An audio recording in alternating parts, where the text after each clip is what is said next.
You ever have one of those days where every headline feels like it's tugging on the same thread? I'm Kavya. Welcome to Newspresso. And I am Vikram. It's Friday, May 29, 2026, and yes, today does feel like one of those days.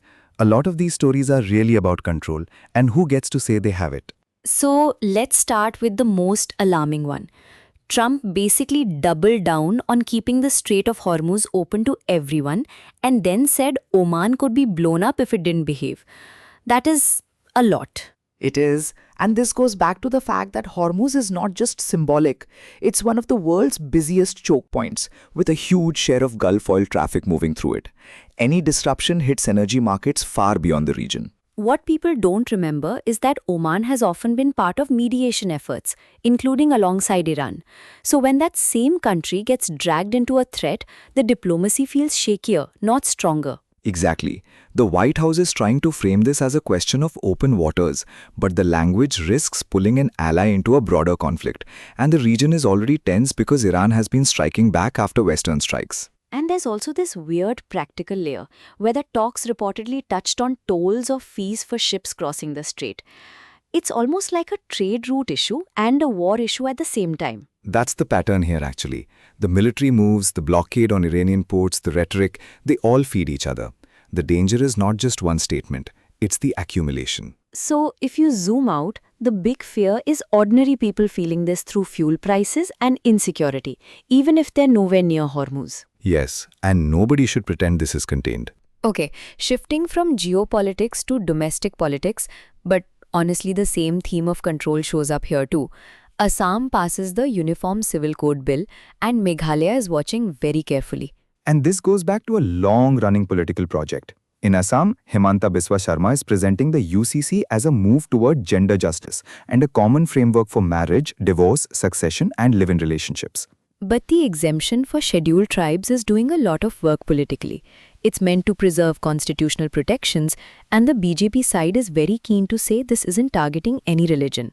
Meanwhile, the opposition is not buying the reassurance. Congress and Raijor Dal are calling for wider consultations or a select committee, and the assembly debate got noisy. Walkouts, slogans, the whole thing. Conrad K. Sangma in Meghalaya seems cautious rather than fully opposed now. He said he needs to understand the exact provisions first, especially because Meghalaya's tribal and matrilineal systems could be affected. What's interesting is that he had previously opposed the UCC in Meghalaya, but softened after looking at Uttarakhand and Assam, where tribal laws were kept outside the code. That detail matters. It does, because the real question is implementation, not the slogans. How do tribal rights, live-in protections, and local customs actually sit together? And there's no easy answer yet. Different states have moved differently. Uttarakhand and Gujarat have adopted similar codes. Goa has a colonial-era framework, but the Northeast is especially sensitive to local autonomy. So this isn't just about legal uniformity. It's about whether uniformity can happen without flattening people's lived systems. That's the tension. Now this one turns hard very quickly. The CBI takes custody of Giribala Singh, the ex-judge, and Twisha Sharma's mother-in-law, after the High Court quashes anticipatory bail. That's a dramatic shift. It is. The case has moved from a police matter into a central probe, with the FIR re-registered against Samarth Singh and Giribala Singh. Custodial interrogation is now central. And the High Court had already said the trial court's bail order was flawed, right? Plus it noted WhatsApp chats and post-mortem findings that needed deeper scrutiny. Yes, that suggested the court thought there may be a broader pattern involving multiple relatives, not just one isolated allegation. The probe is trying to understand dowry harassment, cruelty, and possible pressure around pregnancy termination. The evidence trail sounds very specific too. Health checks at the institute in Bhopal, a 3D scan team mapping the home and the crime spot. That feels like investigators are trying to lock down the physical record. And the timing matters. The High Court's move came a day after the Supreme Court urged restraint in media interviews, so the probe stays fair. So the legal system itself is trying to manage the atmosphere around the case. Samarth Singh is already in CBI custody as well, and there's a remand timeline. It sounds like the agency wants to piece together the sequence carefully. That's exactly it. In a case like this, timelines are evidence, and the goal from the authorities' point of view is a probe that can withstand scrutiny. Which is the bare minimum in something this serious. Absolutely. So the next big political tremor is in Karnataka. Siddaramaiah says he'll resign and DK Shivakumar is lined up to take over. That's a major handover. It is, and it was not sudden in the larger sense. Siddaramaiah and Shivakumar had already met the party high command in Delhi, including Rahul Gandhi and Mallikarjun Kharge, before the announcement in Bengaluru. What struck me is that Siddaramaiah framed it as voluntary. He said the Congress would decide the next chief minister through the CLP meeting and the party high command, not through him alone. That's important. He also made clear he has no interest in a national role and declined a Rajya Sabha ticket. So this is not a trade, it's a planned exit from the top job. But the optics were emotional. Supporters gathered outside his residence trying to stop him from resigning. That's a real political moment, not just paperwork. And the paperwork itself followed protocol. The resignation letter went to the governor's secretary while the governor was away, and acceptance would come later. That's how these transitions are staged. The thing that connects this to the broader Karnataka story is continuity. Party leaders are already talking about stability, not upheaval. Because the Congress knows governance can't pause while leadership changes. And the bigger backdrop is that this affects the shape of the cabinet and the balance within the party ahead of 2028. So even though this looks like one resignation, it's really about who controls the next phase of the state's politics. Exactly. Nothing here is just personal. Alright, business news. And this one feels like a very sharp turning point. Byju Ravindran has been jailed in Singapore for 6 months for contempt. That's right. The court acted over his failure to disclose assets and ownership details across a string of orders. It escalates a collapse story that has been building for a while. And the scale of the fall is part of why this lands so hard. Byju's was once valued at $22 billion. What people don't remember is how fast that arc moved. Aggressive growth, debt, investigations from lenders and regulators, then delayed audits and governance concerns. The trust erosion came from all of that together. Ravindran is still saying this is procedural and about asset paperwork, not fraud, and that settlement talks with lenders and investors are close. But the creditors are clearly not waiting patiently. No, because Qatar Investment Authority and others are pushing for full disclosure as they try to recover across multiple fronts, including a hefty US judgment and lawsuits in Singapore and the United States. So this is not just one courtroom in one country. It's a global tangle. Exactly. India has its own layer too.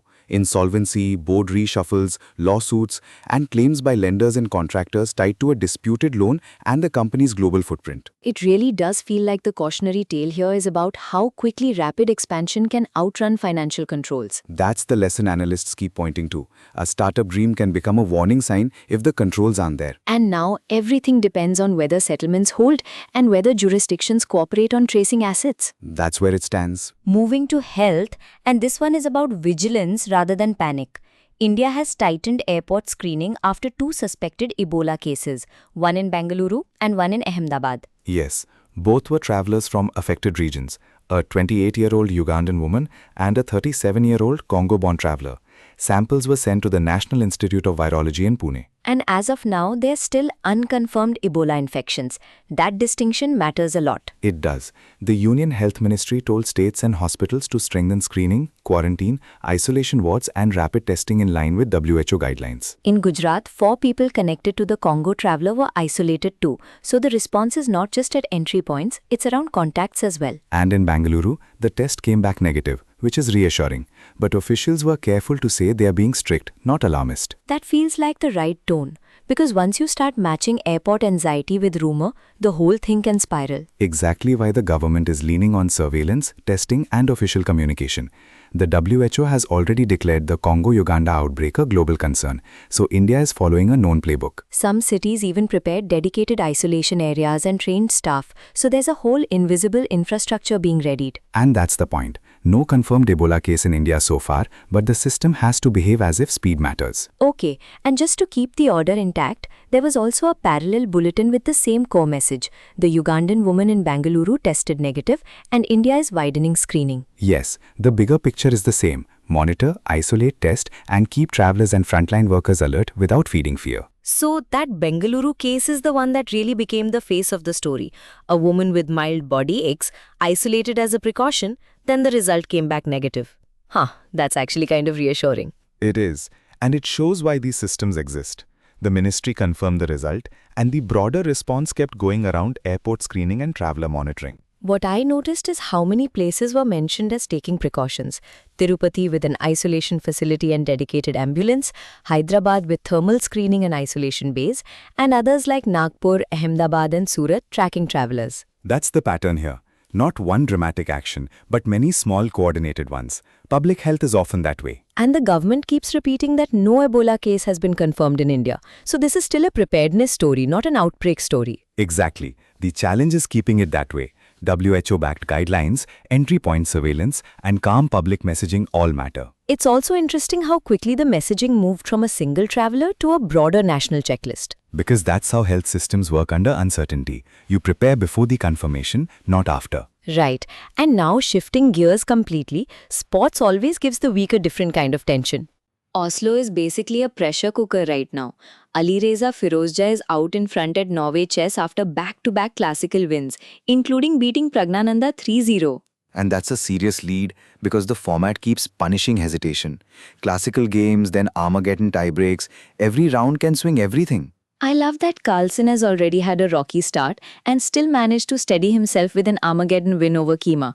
It makes the whole thing feel unstable in the best way. The field is tight. Gukesh had that Nyathon with Wesley So, 116 moves, but so edged him in Armageddon. Pragnananda also took another setback. And Firouzja is doing this while dealing with an ankle injury and a moon boot. That detail alone feels wild. Yes, but the practical point is that it hasn't slowed his accuracy in decisive games. He's handling the pressure very well. The women's section is just as interesting.